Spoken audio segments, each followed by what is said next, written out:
Cumprimentamos a todos com a paz do nosso Senhor e Salvador Jesus Cristo. Estamos iniciando mais um EBD na TV. Eu sou o pastor Henrique, moro atualmente em Americana, São Paulo. Antes morava em Imperatriz, Maranhão. Se você deseja nos convidar, entre em contato conosco. O telefone ainda é o mesmo, DDD 99 do Maranhão. E o telefone 991520454. O telefone da minha esposa, irmã Edna, DDD 19 de Americana. E o telefone 98448-2187.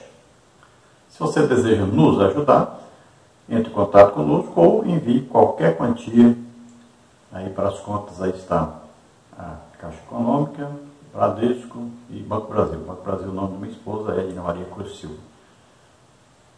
Meu Pix, você vê aí, 331-957-81620, que é o Banco Bradesco de Imperatriz, Maranhão.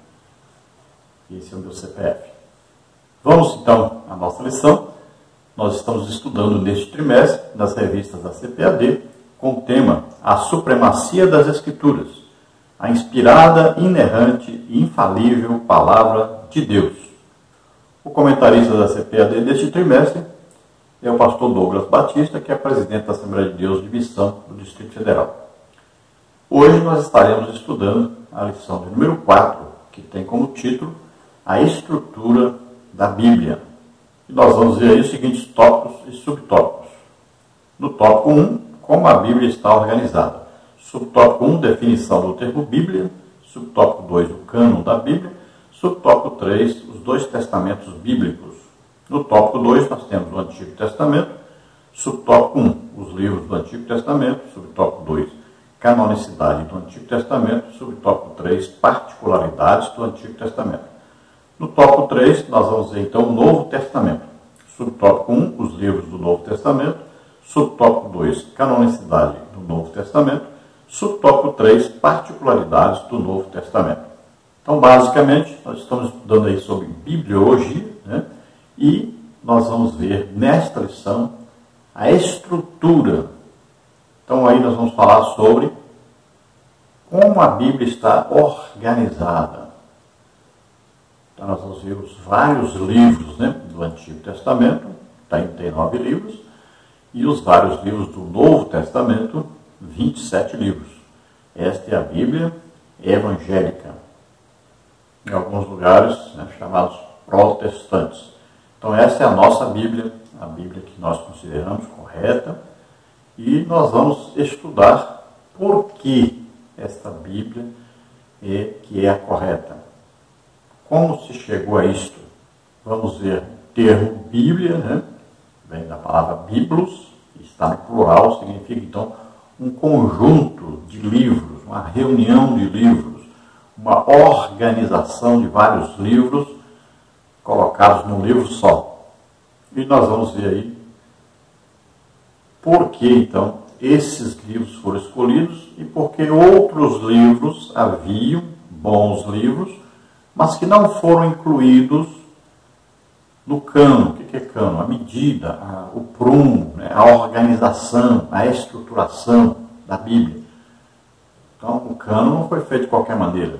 Primeiro, foi feita uma reunião entre os judeus, se decidiu, então, quais os livros que seriam incluídos nesse cânon judaico, para se escolher quais os livros do Antigo Testamento, então, seriam considerados dignos de pertencer, então, a uma reunião, a uma estruturação de uma Bíblia do Antigo Testamento. Depois, no Novo Testamento, também foi feita a mesma coisa, para se organizar quais os livros corretos a serem indicados, a serem aproveitados, para serem colocados, então, num livro só. Então, aí teve o cânon do Antigo Testamento, teve o cânon do Novo Testamento. Depois se uniu isso tudo e formou, então, a Bíblia, a palavra de Deus que nós temos hoje, que antes eram aí rolos, né? Rolos e mais rolos de pergaminhos e de outros materiais. Então, nós vamos ver aí os dois testamentos. Testamento, sempre lembrando, testamento quer dizer aliança. Então, a antiga aliança, nova tem os livros da Antiga Aliança e tem os livros da Nova Aliança. Então, a aliança antiga foi feita lá com os judeus e ela tinha como base a lei, então o cumprimento da lei. Toda aliança tem as normas dessa aliança. Então, no Antigo Testamento, a lei era a norma. Se você cumprir a lei, você tem os seguintes benefícios na aliança. Então, tinha lá, você leia Deuteronômio 28, você vai ver bênçãos da aliança e as maldições da aliança. Então, quem cumpria a aliança, quem obedecia a aliança, quem cumpria as leis da aliança, então tinha suas bênçãos prometidas por Deus. E quem não cumprisse, tinha as maldições que viriam sobre aqueles que não cumprissem. Então, lá no Antigo Testamento, essa aliança, esse pacto, tinha o nome lá de Berite. Agora, no Novo Testamento, a nova aliança, a palavra é diatique. Então, se lá tinha que cumprir as leis para merecer as bênçãos, na nova aliança é diferente. Nós não temos que cumprir nenhuma lei, nenhuma norma para podermos pertencer a essa nova aliança. Essa nova aliança é feita na graça de Deus. Jesus veio, pegou todos os nossos pecados, maldições, pegou sobre ele nossas enfermidades, doenças, tudo que era contrário a nós e levou sobre ele. Então, ele cumpriu tudo que tinha que ser cumprido, tudo que era exigido na nova aliança, Jesus cumpriu. E tudo que era contrário, que era de maldição, de coisa ruim para nós, Jesus pegou sobre ele. Então, veja, Deus sabia que nós não cumpriríamos as normas que ele exigisse. Então, na nova aliança, Jesus levou sobre ele tudo que era contrário a nós por não cumprirmos a aliança. Então, a nova aliança é completamente diferente. Ela não é baseada na lei. Não é se você fizer assim, você ganha assim. Não. É se você acredita assim. É só pela fé. Então, ela é baseada totalmente na fé. Então, você acredita? Olha, Deus enviou seu Filho para morrer por nós na cruz. Ele levou sobre ele doenças, enfermidades, maldições, pecado, tudo que era contrário a nós, ele levou sobre ele. Você acredita nisso? Pronto, você entra na nova aliança, você pertence a essa nova aliança, que é baseada no amor de Deus. E você precisa somente acreditar a fé, e você é justificado pela fé. Então, é coisa maravilhosa. As promessas da antiga aliança eram de 1 milênio, Jesus governando sobre o povo judeu. Agora, as promessas do Novo Testamento são superiores. Nós vamos morar com Deus, num corpo glorioso, eternamente, na Nova Jerusalém. São promessas superiores. O Antigo Testamento são promessas para a terra, para viver na terra, 1 milênio, Jesus governando sobre eles. Novo Testamento, as promessas são superiores, são muito melhores. Então, veja só, tem a antiga aliança e tem a nova aliança. Nós pertencemos, então, à nova aliança. Então, nova aliança, o Espírito Santo veio morar em nós. Nós somos templo do Espírito Santo. Nós temos uma ajuda imensa. Então, nós vamos lutar e vamos vencendo as lutas todos os dias, com o Espírito Santo nos ajudando, morando em nós. Então, nós vamos estudar nessa lição o Antigo Testamento. Vamos ver aí os livros do Antigo Testamento. Vamos ver aí a canonicidade, como é que foram escolhidos esses livros. E vamos ver alguma particularidade, então, no Antigo Testamento. Depois nós vamos ver no Novo Testamento, também vamos ver aí os livros que constam no Novo Testamento. Vamos ver a canonicidade, como é que foram escolhidos esses livros. E falar mais alguma coisa dentro, então, do Novo Testamento. Vamos ver, então, o texto áureo da lição, que diz o seguinte: E disse-lhes, são estas as palavras que eu vos disse, estando ainda convosco. convinha que se cumprisse tudo o que de mim estava escrito na lei de Moisés e nos profetas e nos salmos. Lucas 24, 44. Então você vê aí que Jesus dividiu aí em 3 partes o Antigo Testamento. Ele colocou a lei, né, que são os 5 livros primeiros da Bíblia. Aí são os 5 livros primeiros, a lei. Depois vem o quê? Aí vem os livros proféticos. E aí não é visto da mesma maneira que nós. Então veja que os judeus eles dividem o Antigo Testamento de maneira diferente. A divisão é diferente. O que está escrito é igual à nossa Bíblia. Mas eles dividem de maneira diferente. Então você vai ver, por exemplo, aí, livro 1 de Crônicas, 2 de Crônicas. Você vai ver lá um livro só. Você vai ver 1 Samuel, 2 Samuel. Você vai ver um livro só. Então, a diferença é essa, da maneira de dividir os livros, de colocar os livros. Agora, o que está escrito é a mesma coisa que para nós. Então, eles têm aí lei, os profetas e os salmos. Vamos ver a verdade prática. A Bíblia se divide em Antigo e Novo Testamentos, totalizando 66 livros, divinamente inspirados. Toda ela é nossa única regra de fé e prática.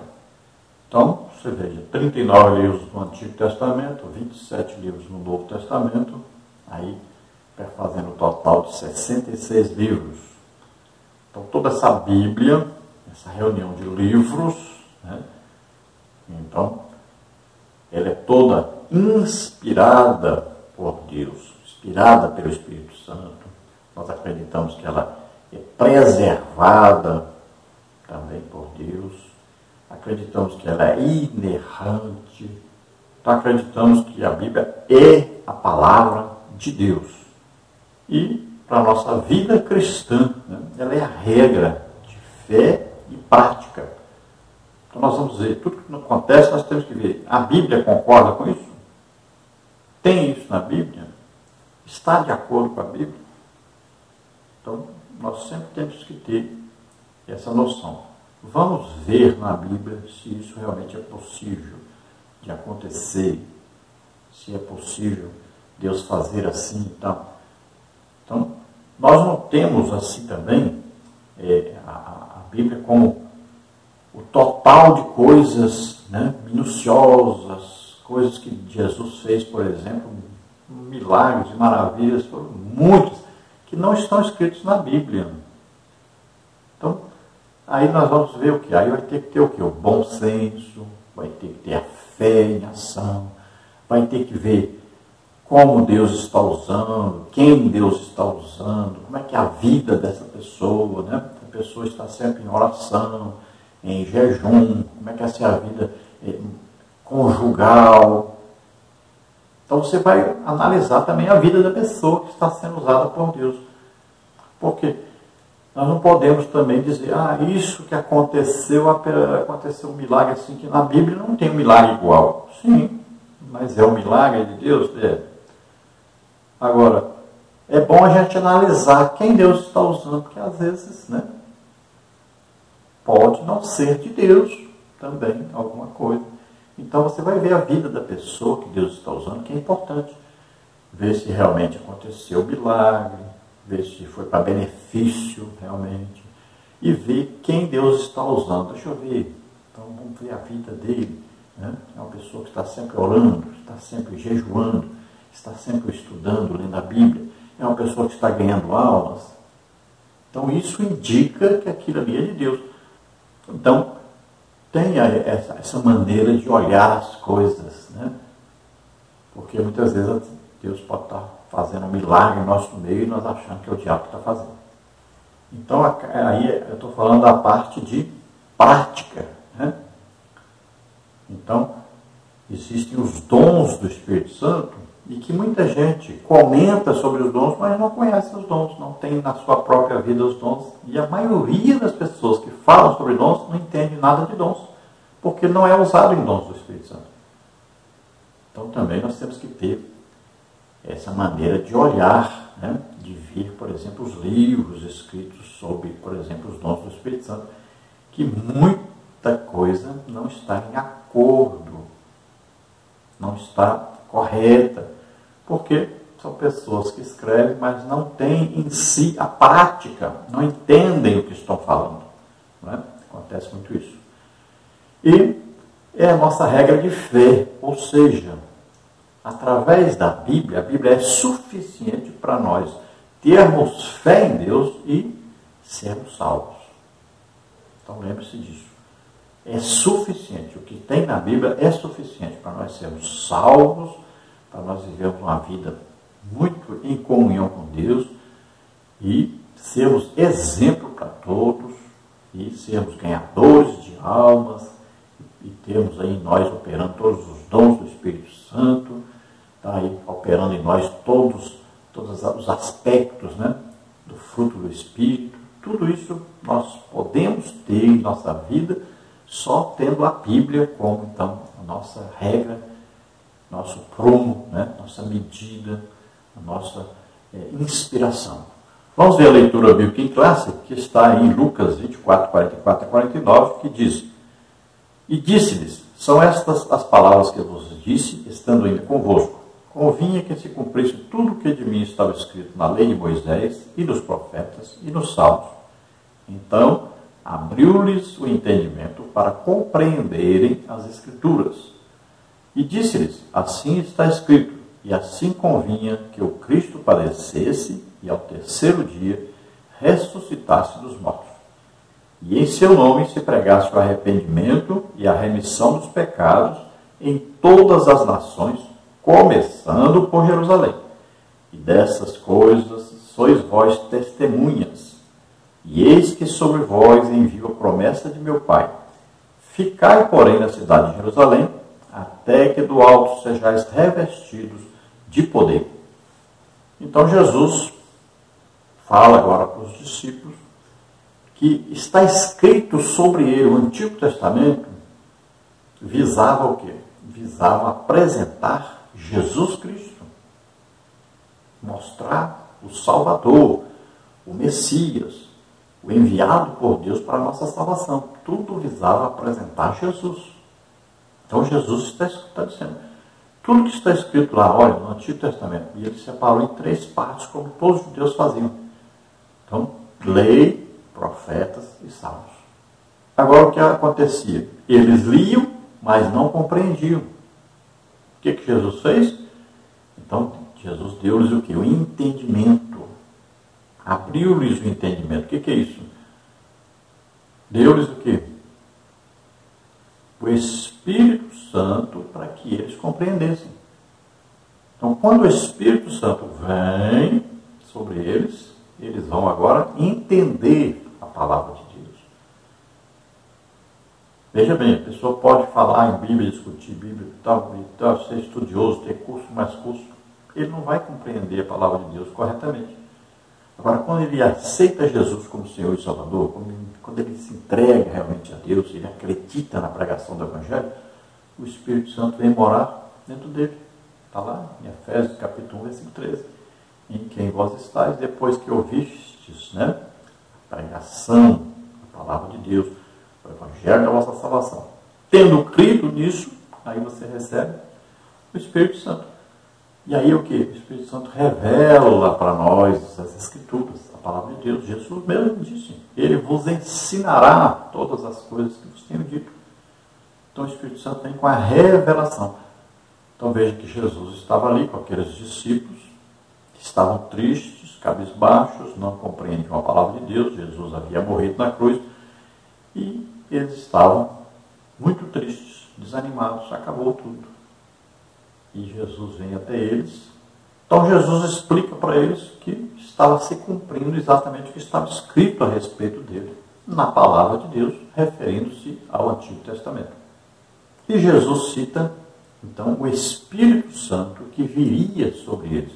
Eles receberiam o Espírito Santo, que daria a revelação, e receberiam o poder também do Espírito Santo para pregarem este Evangelho, pregarem essas boas novas, transmitirem esse acontecimento a todos.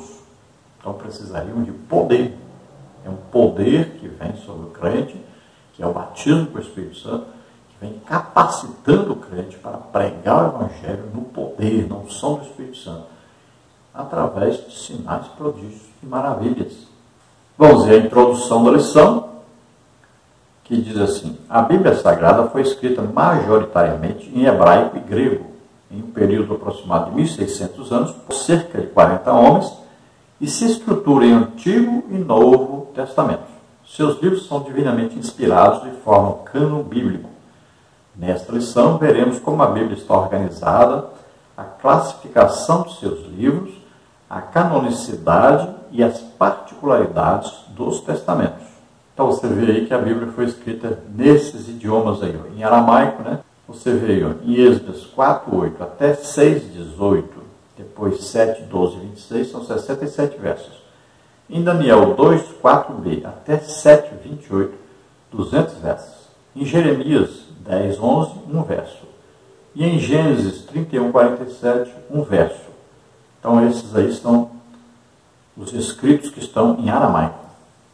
Lá em Gênesis 31:47, eu coloquei acima aí para você ver essa palavra gegarsaduta, elevação do testemunho, ela está escrita em aramaico. Então temos aí as línguas da Bíblia, né? Hebraico, algumas porções de aramaico e grego, no Novo Testamento, escrito em grego. Quantos anos se levou para escrever toda a Bíblia? Então cerca de 1600 anos. Quantos escritores escreveram? Então cerca de 40 escritores. E está estruturado em 2 testamentos, ou seja, 2 alianças, antiga aliança, nova aliança, ou velha aliança, nova aliança. Os livros foram comprovados canonicamente, ou seja, foi feita uma reunião, né? Primeiro judaica, depois do Novo Testamento, da igreja. Então se decidiu aí quais os livros fariam parte, então, dessa Bíblia, que é um livro só reunindo todos os livros. Quais os livros inspirados pelo Espírito Santo, reconhecidos pela igreja, né? E livros que permaneciam sempre com todos concordando que eram realmente a palavra de Deus. Então se reuniu tudo isso em 39 do Antigo Testamento, 27 do Novo Testamento. Então em 66 livros formam a Bíblia.